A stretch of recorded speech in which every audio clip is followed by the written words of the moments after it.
We discuss unicorns a lot on this channel, but what does it mean exactly? What does a startup have to do to achieve this status, and how can you become one? We are going to learn all of that today.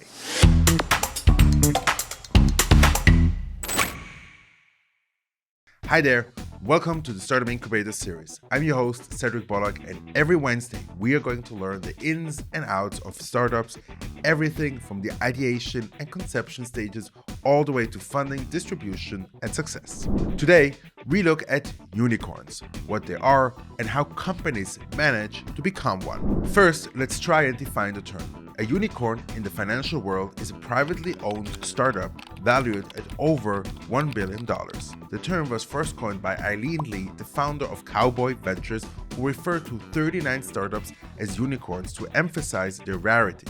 Ever since, the definition of a unicorn startup has stayed the same, but the number of unicorns has exponentially increased. So, what can make a startup a unicorn? Well, there are some common factors among all unicorns in any space. First and foremost, they are disruptors. That means they have brought some product or service that has disrupted old ways of thinking and working, like how Airbnb transformed how people plan accommodation for their travels. The second factor, they are the first to do something. The first one is to create something that solves a key problem. Skype, for example, was the first to provide free video and audio calling solutions in a time when calling charges were way too high and telecom companies were enjoying themselves too much. And by the way, Google and Tesla are not good examples of a unicorn. Comment down below if you know why. The third factor is that the startup is high on tech. Unicorns have business models that are heavily reliant on tech, whether you look at Uber, Airbnb, Netflix, or anything. So, how can you make your startup a unicorn? Well, first stick to the three factors I mentioned. Be a disruptor, be the first to solve a problem, and build your idea around tech.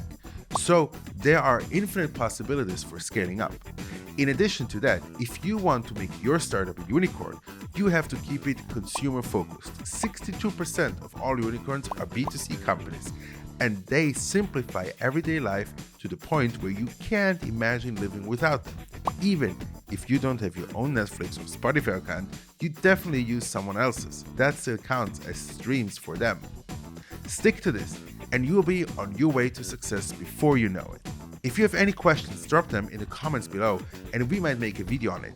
The Startup Incubator Series is all about giving aspiring founders all the information they need to start on their own journey. So hit that subscribe button for more videos just like this and ring the bell to get notified every time we upload. Thank you so much for watching and see you in the next one.